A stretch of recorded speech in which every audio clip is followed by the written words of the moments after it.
जय श्री राम जी। रामचरितमानस बालकांड में हम आज शुरू करेंगे 233 दोहा से। पहुंच चुके हैं हम लोग विश्वामित्र जी और भगवान राम और लक्ष्मण के साथ जनक दुलारी के यहाँ। और उपवन में, बाग में कैसा सुंदर दृश्य है। और सीता और राम का, इसको हम बोल सकते हैं प्रथम मिलन भी बोल सकते हैं। जब टकटकी लगा के प्रभु राम तो सीता की ओर देखते ही जा रहे हैं और पलकों ने तो झपकना ही छोड़ दिया है। और उधर जो माता सीता है, उन्होंने जब देखा है राम को और आंखें ही बंद कर ली हैं कि बस इस छवि को देखने के बाद मैं कुछ और देखना ही नहीं चाहती हूँ। ये छवि बस ऐसे ही मेरे नयनन में बसी रहे। इतना सुंदर वर्णन ये किया है ना तुलसीदास जी ने, पढ़ने में ही इतना आनंद आ रहा है, इतना सुंदर वर्णन है। हाँ जी, चलते हैं आगे। केहरी कटी पट पीट धर सुषमा सील निधान, देख भानुकुल भूषणी बिसरा सखिन अपान सियावर राम। जय जय राम मेरे मन बसियो सीताराम। जब सिंह सी की पतली लचीली कमर वाले पीतांबर धारण किए हुए शोभा और शील के भंडार सूर्य कुल के भूषण श्री रामचंद्र जी को देखकर सखियां भी अपने आप को भूल गई हैं। माता सीता तो भूल ही गई हैं, सखियां भी जब देख रही है ना छवि, तो बस ऐसी अनुपम छवि जब दिखती है ना, तो इंसान कहता है बस देखते ही जाओ। तो वैसे ही सखियां खुद को भूलकर सब वहीं खड़ी होकर चकित सी देखती जा रही हैं। धर धीरज इक आली सयानी सीता सन बोली गह पानी, बहुर गौर कर ध्यान करेहू भूप किशोर देख किन लेहू। और सीता जी ने जब प्रभु को देखा है तो देखते ही कपाट आंखों के बंद कर लिए हैं कि अब और कुछ नहीं मैं देखना चाहती। तो एक जो सखी है ना, वो बड़ी चतुर सयानी है, तो वो उसको विनोद से, हंसी से कह रही है, सीते गौरी का ध्यान कर रही हो, माता का ध्यान यहाँ पे नहीं करो। अभी तो नयन खोलकर इनको आंखों में इस छवि को भर लो और अच्छी तरह से इस छवि का ध्यान कर लो। सकुच सियत बनयन उघारे सन्मुख दो रघु सिंह निहारे, नख सिख देख राम कै शोभा सुमर पिता पन मन अति शोभा। सीता जी ने सुना है तो सकुचा गई हैं, नेत्र खोले हैं और रघुकुल के दोनों सिंहों को अपने सामने देखा। नख से शिखा तक श्री राम जी की शोभा देखकर और पिता का प्रण याद करके उनका मन थोड़ा बहुत क्षुब्ध सा हो गया।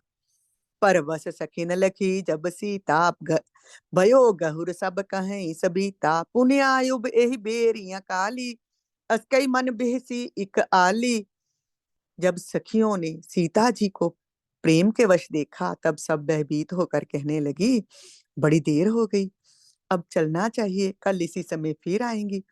ऐसा कहकर एक सखी मन में हंसी, गुड़ गिरा सुन सिय सकुचानी भयो विलंब मात भय मानी, दरबड़ धीर राम उर आने फिर अपन पौ पित वस जाने, देखन मिस गृह बेहगतर फिरई बहोर बहोर, निरख निरख रघुबीर छवि बाड़ई प्रीति न थोर सियावर राम।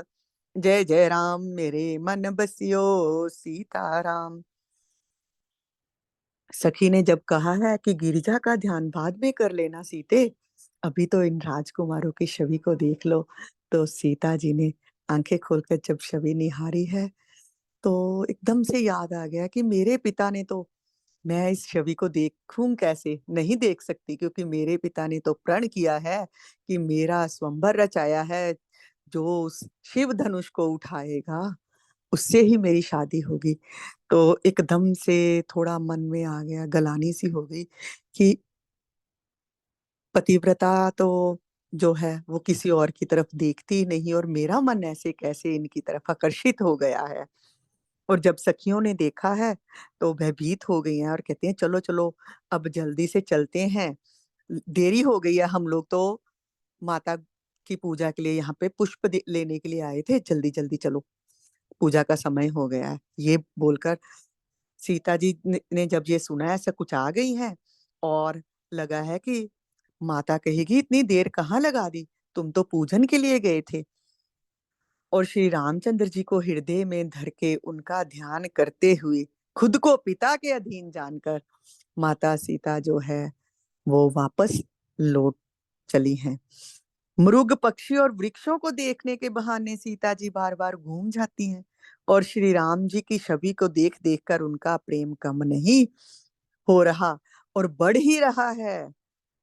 जान कठिन शिव चाप बिसूरति चली राख उर श्यामल मूरति, प्रभु जब जात जान की जानी, सुख स्नेह शोभा गुण खानी, परम प्रेम मय मृदु बस कीनी, चारु चित्त भीति लिख लीनी, बही भवानी भवन बहोरी, बंदी चरण बोली कर जोरी, जय जय गिरिबर राज किशोरी, जय महेश मुख चंद चकोरी, जय गज बदन षडानन माता, जगत जननी धामनी दुति गाता, नहीं तब आदि मध्य अवसाना, अमित प्रभाव वेद नहीं जाना, भव भव विभव पराभव कारणि, विश्व मोहनी स्वबस विहारणी, पति देवता सुति महो मात प्रथम तव रेख, महिमा अमित न सकी कहे, सहस शारदा शेष सियावर राम, जय जय राम मेरे मन बसियो सीताराम, सेवत तो ही सुलभ फलचारी, भरदायनि पुरारी प्यारी, देवी पूज पद कमल तुम्हारे, सुर नर मुनि सब हो ही सुखारे, मोर मनोरथ जानो नीके, बसो सदा उरपुर सब ही के, कीनयो प्रगट न कारण ते ही, अस कहे चरण गए बैदेही, बिने प्रेम बस बई भवानी, खसी माल मूरति मुस्कानी, सादर सिंह प्रसाद सिर धर्यो, बोली गौरी हर्ष ही बर्यो, सुन सिय सत्य असीस हमारी, पूजहि मन कामना तुम्हारी, नारद बचन सदा सुचि साचा, सो बर मिले जाहि मन राचा, मन जाहे राचे हो मिले हो सोबर, सहज सुंदर सांवरो, करुणा निदान सुजान, शील स्नेह जानत रावरो, एहि भांति गौरी असीस सुन सिय सहित ही, हर्षी अली तुलसी भवानी, पूजी पुनि पुनि मुदित मन मंदिर चली, सियहि हर्ष न जाय कही, जान गोरी अनुकूल, बाम अंग फरकन लगे, मंजुल मंगल मूल, सियावर राम, जय जय राम मेरे मन बसियो सीताराम। अब जब प्रभु राम की छवि को हृदय में धरकर सीता जी चली हैं गौरी पूजन के लिए, और चलते चलते शिव जी के धनुष को कठोर जानकर मन में विलाप करती हुई हृदय में श्री राम जी की सांवली मूर्ति को रखकर चल पड़ी हैं। शिव जी के धनुष की कठोरता का स्मरण आने से उन्हें चिंता हो रही है कि ये सुकुमार से हैं, कैसे उसको पकड़ेंगे, और पिता के प्रण की स्मृति से उनके हृदय में क्षोभ भी है, और मन में विलाप करने लगी। प्रेमवश ऐश्वर्य की विस्मृति हो जाने से ही ऐसा हुआ, और फिर जब भगवान के बल का जो स्मरण आया है तो हर्षित हो गई, और सांवली छवि को हृदय में धारण करके चली। प्रभु श्री राम जी ने जब सुख स्नेह शोभा शोभा और गुणों की खान श्री जानकी जी को जाती हुई जाना, तब परम प्रेम की कोमल स्याही बनाकर उनके स्वरूप को अपने सुंदर चित्रूपी भित्ति पर चित्रित कर लिया। सीता जी पुनः भवानी जी के मंदिर में गई और उनके चरणों की वंदना करके हाथ जोड़कर बोली, कहते हैं कि राम की तरफ आकर्षित तो हुई है सीता जी, पर फिर मन में आ गया कि मैं तो अभी तो पिता के अधीन हूँ, और मेरे पिताजी ने तो मेरा स्वयंवर रचा हुआ है, तो कैसे ये सुकुमार से राजकुमार है, कैसे उस धनुष को उठा पाएंगे और कैसे उस पर प्रत्यंचा चढ़ा पाएंगे, सोच रही हैं। और हृदय ही हृदय में ना दुख हो रहा है क्यों हो, ये मेरे पिता पिता ने ये प्रण क्यों किया, और ऐसा क्यों हो रहा है दुख, क्योंकि कुछ क्षण के लिए जब प्रभु को देखा है तो खुद को ही भूल गई कि मैं भी जगत जननी और ये प्रभु राम हैं। तो जब एकदम से याद आया है उनके बल का स्मरण, तो फिर से हर्षित हो गई हैं और चल पड़ी हैं फिर से दोबारा माता के भवन की ओर। और जब वो जा रही हैं तो प्रभु राम ने तो, वो तो बिल्कुल पलके झपकाए बिना ही देख रहे थे। जब देखा है कि ये तो चल पड़ी हैं, तो प्रेम की स्याही से उस छवि को, सीता की छवि को अपने हृदय में अंकित कर लिया है भगवान राम ने। अब सीता जी गई हैं भवानी माँ के मंदिर में और जाकर पुनः प्रार्थना कर रही है माँ भवानी से। सब मिलकर वैसे ही प्रार्थना करते हैं। क्या प्रार्थना कर रही हैं? माता से कहती हैं, श्रेष्ठ पर्वतों के राजा हिमाचल की पुत्री पार्वती, आपकी जय हो। हे महादेव जी के मुख रूपी चंद्रमा की ओर टकटकी लगाकर देखने वाली चकोरी, आपकी जय हो। हे हाथी के मुख वाले गणेश जी और छह मुख वाले स्वामी कार्तिक जी की माता, हे जगजननी, हे बिजली सी की कांति युक्त शरीर वाली, आपकी जय हो। आपका ना आदि है, ना मध्य है और ना अंत है। आपके असीम प्रभाव को वेद भी नहीं जानते। आप संसार को उत्पन्न, पालन और नाश करने वाली हैं। विश्व को मोहित करने वाली और स्वतंत्र रूप से विहार करने वाली हैं। पति के पति को इष्ट देव मानने वाली श्रेष्ठ नारियों में हे माता, आपकी प्रथम गणना है। आपके अपार महिमा को हजारों सरस्वती और शेष जी भी नहीं कह सकते। और आगे क्या कह रही हैं कि भक्तों को मुंह मांगा वरदान देने वाली, हे त्रिपुर के शत्रु शिव जी की प्रिय पत्नी, आपकी सेवा करने से चारों फल सुलभ हो जाते हैं। हे देवी, आपके चरण कमलों की पूजा करके देवता, मनुष्य और मुनि सभी सुखी हो जाते हैं। मेरे मनोरथ को भी आप भली भांति जानती हैं, क्योंकि आप सदा सबके हृदय रूपी नगरी में निवास करती हैं। इसी कारण मैंने उसको प्रकट नहीं कहा। ऐसा कहकर जानकी जी ने उनके चरण पकड़ लिए और गिरिजा जी जो हैं, माँ जो गिरिजा है, सीता जी के विनय और प्रेम के वश हो गई और उनके गले की माला खिसक पड़ी और मूर्ति मुस्कुराई। सीता जी ने आदर पूर्वक उस प्रसाद, उस माला को सिर पर धारण किया और गौरी जी का हृदय भी हर्ष से भर गया और वह बोली, हे सीता, हमारी सच्ची आशीष सुनो, तुम्हारी मनोकामना पूरी होगी। नारद जी का वचन सदा पवित्र, संशय भ्रम आदि दोषों से रहित और सत्य है। जिसमें तुम्हारा मन अनुरक्त हो गया है वही वर तुमको मिलेगा। जिसमें तुम्हारा मन अनुरक्त हो गया है वही स्वभाव से ही सुंदर सांवला वर श्री रामचंद्र जी ही तुमको मिलेगा। वह दया का खजाना और सुजान सर्वज्ञ हैं, तुम्हारे शील और स्नेह को जानते हैं। और इस प्रकार श्री गौरी जी का आशीर्वाद सुनकर जानकी समेत सब सखियां हृदय में हर्षित हुई। तुलसीदास जी यहाँ पर कहते हैं, भवानी जी को बार बार पूछकर सीता जी प्रसन्न मन से राजमहल को लौट चली। गौरी जी को अनुकूल जानकर सीता जी के हृदय को जो हर्ष हुआ वह कहा नहीं जा सकता और सुंदर मंगलों के मूल उनके बाएं अंग भी फड़कने लगे। जय हो। कितना आनंददायक कैसे बताया है माता सीता ने, कैसे माँ गौरी की प्रार्थना की है। ये हमारे लिए भी शिक्षा है कि कैसे प्रार्थना करनी चाहिए। और प्रार्थना देखो की है तो वहां से जवाब भी, जब हृदय से हृदय जुड़ता है तो जवाब भी मिलता है। वहां से जवाब भी आया है और गौरी माता ने आशीष दिया है। और कितनी सुंदर बात है कि जब माता गौरी ने शिव जी के लिए तपस्या करनी थी तब भी नारद जी ने आकर ही उनको उपदेश दिया था। और यहाँ सीता जी को भी नारद जी ही कहकर गए हैं कि तुम्हारे अनुकूल ही वर मिलेगा सीते, तुम चिंता मत करो, पहले से कहा हुआ है। तो तभी माता गौरी आकर सीता जी को समझाते हैं कि जैसे तुम्हें नारद जी ने कहा है वैसा ही तुम्हारा ये वर है। और तुम ये चिंता मत करो कि तुम्हारा मन इनकी तरफ आकर्षित क्यों हुआ है, क्योंकि यही तुम्हारे पति परमेश्वर हैं। होने वाले हैं, इसीलिए तुम्हारी अनुरक्ति जो है इनकी तरफ गई है। और जब सीता ने माता की वो माला को अपने सिर पे धारण किया है और खुश हो गई हैं और उनके जो है मंगल अंग भी फड़कने लगे हैं, तो चलती हैं अपनी माँ के भवन की ओर कि मैं गौरी की पूजा कर आई हूँ। गौरी के आशीर्वाद के साथ वापस अपने माँ के भवन की ओर चलती हैं। और उधर देखते हैं कि प्रभु राम की क्या हालत है माता सीता के प्रथम दर्शनों के बाद। चल दिए है ना हृदय में सीता की उस छवि को धारण कर कर वापस।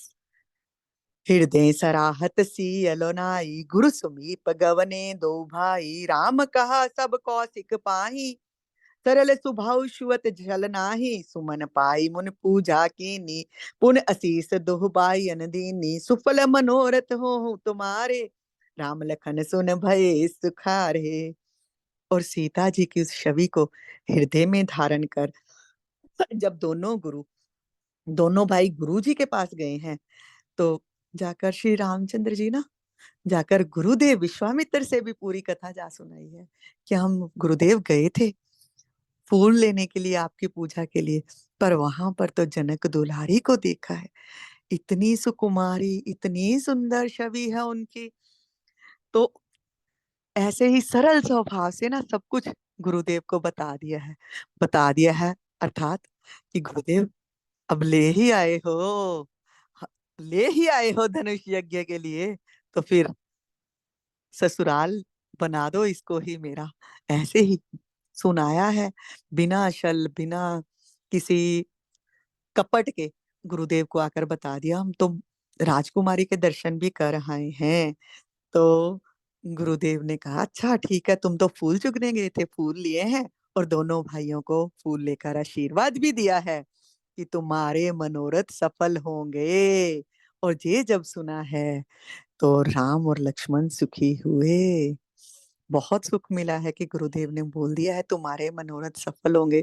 तो इसका मतलब जिस छवि को मैं हृदय में धारण करके बाग से गुरुदेव तक पहुंचा हूँ, वो मेरी ही प्राणेश्वरी बनेंगी।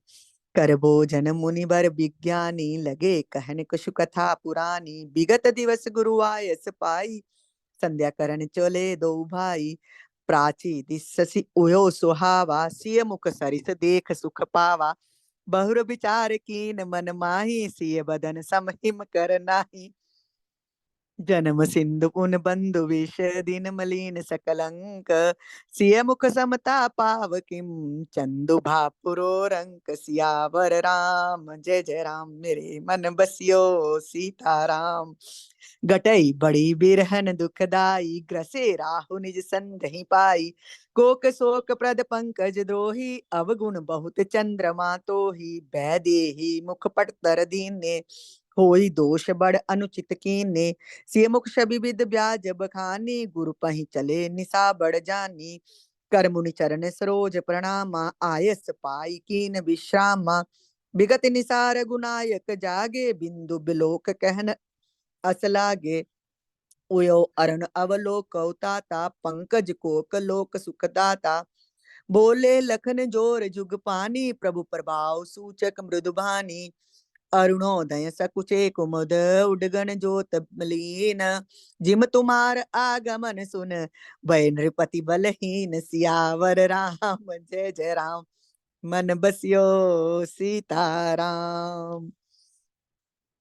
जब मुनि ने आशीर्वाद दिया है तो सुनकर मन तो प्रसन्न हो गया प्रभु राम का भी और लखन जी का भी। तो फिर श्रेष्ठ जो विज्ञानी मुनि जी हैं उन्होंने भोजन किया है और फिर कुछ कथाएं सुनाने लगे हैं। इतने में जब दिन बीत गया तो दोनों भाइयों ने भी गुरुदेव की आज्ञा पाकर संध्या वंदन किया है।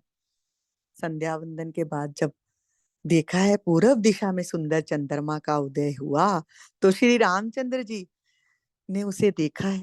पहले तो लगा है कि सीता के मुख के समान ही है चंद्रमा, फिर मन में विचार आया नहीं नहीं, तुम सीता के मुख के समान कैसे हो सकते हो। इतना देखो प्रेम कैसा दिखा रहे हैं कि प्रभु अगर आ गए हैं ना मनुष्य रूप में तो वैसा ही व्यवहार अपना जता रहे हैं कि देखा है तो चंद्रमा को देखकर भी सीता की याद आ रही है कि सुबह देखा था राजकुमारी को। और देखकर पहले तो कह रहे हैं कि वाह चंद्रमा, तुम्हारा मुख तो सीता के मुख के समान है। और फिर कह रहे हैं नहीं नहीं, ये तो हो नहीं सकता, क्योंकि सीता में तो कोई भी दाग मुझे दिखा ही नहीं, और खारे समुंदर से तुम्हारा जन्म हुआ है, और विष तुम्हारा भाई है, क्योंकि समुद्र में विष भी निकला था और चंद्र भी निकला था समुद्र से ही, जब समुद्र मंथन हुआ है। तो तुम्हारा तो जन्म ही खारे समुद्र से हुआ है, तुम सीता के समान कैसे हो सकते? नहीं, विष तुम्हारा भाई है, तुम सीता के समान नहीं हो सकते। और तुम घड़ बढ़ते रहते हो और घटते रहते हो।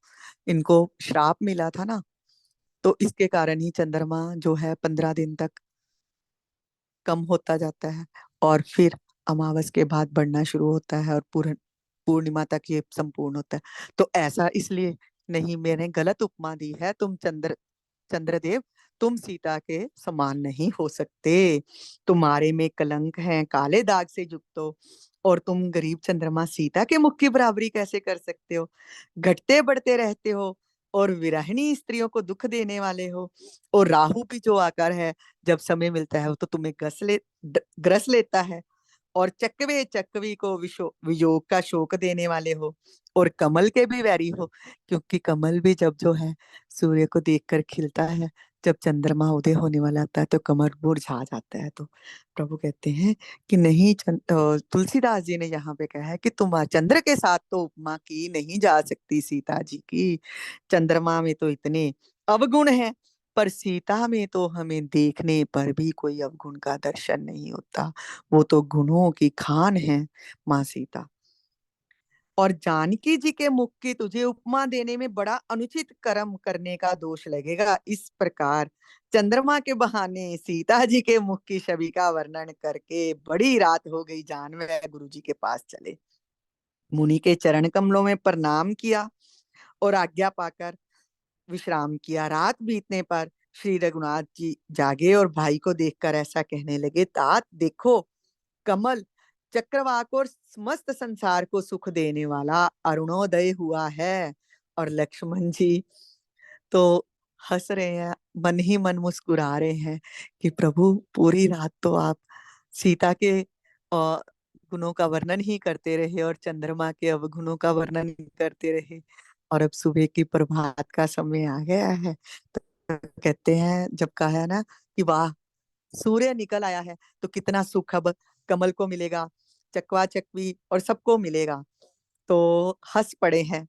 लक्ष्मण जी कहते हैं, हाँ हाँ, कुमुदनी से कुछ आ गई है, और तारागणों का प्रकाश भी फीका पड़ गया है प्रभु।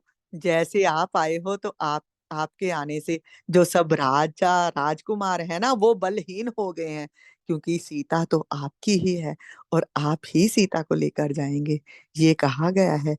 मन ही मन लक्ष्मण मुस्कुराते हुए यही कह रहे हैं। आगे, नृप सख नखत करें उजियारी, तार न सकी चाप तम भारी, कमल कोक मधुकर खगनाना, हर्षे सकल निशा अवसाना, ऐसे ही प्रभु सब भक्त तुम्हारे, हो हैं टूटे धनुष सुकारे, उयो भान बिन श्रम तम नासा, दुरे नखत जग तेज प्रकाशा, रवि निज उदय ब्याज रघुराया, प्रभु प्रताप सब नृपन दिखाया, तब भुजबल महिमा उदघाटी, प्रगति धनु बिघटन परिपाटी, बंधु बचन सुन प्रभु मुस्काने, हुए सुचि सहज नीत नहाने, नित्य क्रिया कर गुरु पही आए, चरण सरोज सुबग सिर नाए, सतानंद तब जनक बोलाए, कौशिक मुनि पही तुरत पठाए, जनक बिने तिन आय सुनाई, हर्षि बोल लिए दो भाई, तथानंद पद बंदी प्रभु बैठे गुर पै जाई, चलो तात मुनि कहो तब पठवा जनक बुलाई, सियावर राम जय जय राम, मेरे मन बसियो सीताराम। और अब लक्ष्मण जी ना प्रभु राम को ना कितना मंद मंद मुस्कुराते हुए बातें सुना रहे हैं। कहते, आप आ गए हो, तो राजाओं का जो सब राजा बलहीन हो गए हैं, सब राजा रूपी तारे जो उजाला करते हैं, पर वह धनुष रूपी महान अंधकार को हटा नहीं सकते। और रात्रि का अंत होने से जैसे कमल चकवे भौरे और नाना प्रकार के पक्षी हर्षित हो रहे हैं, वैसे ही हे प्रभु, आपके सब भक्त भी धनुष टूटने पर सुखी होंगे। सूर्य उदय हुआ है, बिना ही परिश्रम अंधकार नष्ट हो गया। तारे छिप गए, संसार में तेज का प्रकाश हो गया। जब सूर्य उदय होता है तो कोई अंधकार नष्ट करने के लिए कोई प्रयास नहीं करना पड़ता, खुद ही अंधेरा भाग जाता है सूर्य के उदय होते ही। कोई अंधेरे को पकड़ के नहीं निकालना पड़ता कहीं से। दीपक चलता है तो प्रकाश हो जाता है, तो अंधेरा खुद ब खुद खत्म हो जाता है। तो वैसे ही संसार में आपके तेज का प्रकाश हो गया है। हे रघुनाथ जी, सूर्य ने अपने उदय के बहाने सब राजाओं को आपका प्रताप दिखलाया है, और आपके भुजाओं की बल की महिमा को उद्घाटित करने के लिए ही धनुष तोड़ने की ये पद्धति प्रकट हुई है। भाई के वचन सुनकर प्रभु मुस्कुरा रहे हैं, और स्वभाव से ही पवित्र श्री राम जी ने शौच से निवृत्त होकर स्नान किया, और नित्य क्रम करके वह गुरु जी के पास आए। आकर उन्होंने गुरु जी के सुंदर चरण कमलों में सिर निवाया। तब जनक जी ने शतानंद जी को बुलाया। अब शतानंद जी कौन है? शतानंद जी जनक जी के गुरु हैं। जैसे उधर वशिष्ठ मुनि जी जो हैं, वो अयोध्या नरेश के गुरु हैं, वैसे ही जहाँ जनक जी के गुरु शतानंद जी हैं, उनको भेजा गया है कि चलिए जाइए विश्वामित्र जी को और उन दोनों राजकुमारों को बुला लाइए धनुष यज्ञ के लिए। उन्होंने जाकर, जब शतानंद जी गए हैं विश्वामित्र मुनि जी के पास और जाकर जनक जी की विनती सुनाई, तो विश्वामित्र जी कहते हैं ठीक है। मन ही मन तो सब जानते हैं, शतानंद जी भी जानते हैं प्रभु की लीला, विश्वामित्र जी भी जानते हैं। तो विश्वामित्र जी ने हर्षित होकर दोनों भाइयों को बुलाया है। दोनों भाई आए हैं, अपने गुरु को प्रणाम किया है, शतानंद जी के चरणों की वंदना भी की है, और फिर अपने गुरु जी के पास जा बैठे हैं। और तब मुनि ने कहा है कि हे तात, चलो, जनक जी ने हमें बुला भेजा है धनुष यज्ञ देखने के लिए, चलो मेरे साथ। आज यहाँ तक ही करेंगे। मास पारायण 8वां विश्राम है, नवाह पारायण दूसरा विश्राम है। कल इसके आगे चलेंगे, देखते हैं कल जाकर क्या क्या कहाँ तक पहुंचते हैं। धनुष यज्ञ संपूर्ण कल का होता है या नहीं होता। बहुत आनंद आ रहा है, आराम आराम से थोड़ा थोड़ा पढ़ रहे हैं हम लोग। जय श्री राम जी। श्री राम जय राम, जय जय राम। श्री राम जय राम, जय जय राम। श्री राम जय राम, जय जय राम। श्री राम जय राम, जय जय राम। राम जय राम, जय जय राम। श्री राम जय राम, जय जय राम।